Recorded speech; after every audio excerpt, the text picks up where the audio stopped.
What's up, everyone? Just picking away at my mom's old Envoy here to get it ready for driving in the winter again. And I'll show you what we found. So we found some play in one of the upper ball joints. So we replaced the both upper ball joints and greased them. We did notice that the sway bar link on the passenger side is broken. So we got some new ones to replace both sides. Got these pieces from MOOG. And they come with the new bolt basically, and then new polyurethane bushing. So these will actually help with the handling.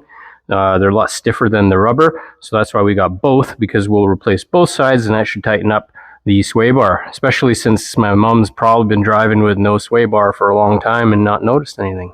Like I said, this has been off the road for probably 3-4 years now, so we're just getting it prepped. So I'm going to cut the old one off, and we're going to put the new ones in, tighten them up, and then go to the other side.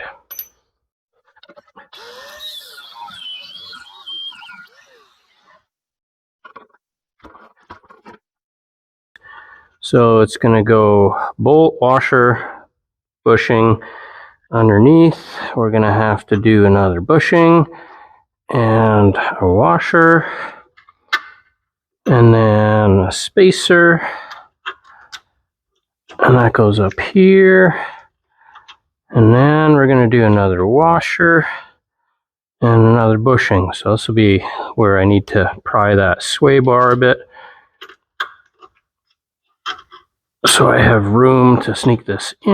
I don't know if I can do that without being in the way of the camera, but we'll find out.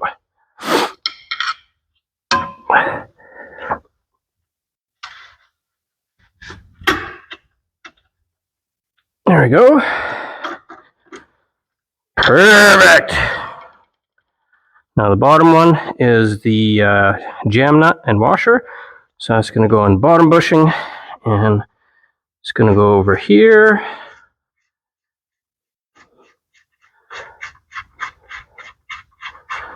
And we just tighten.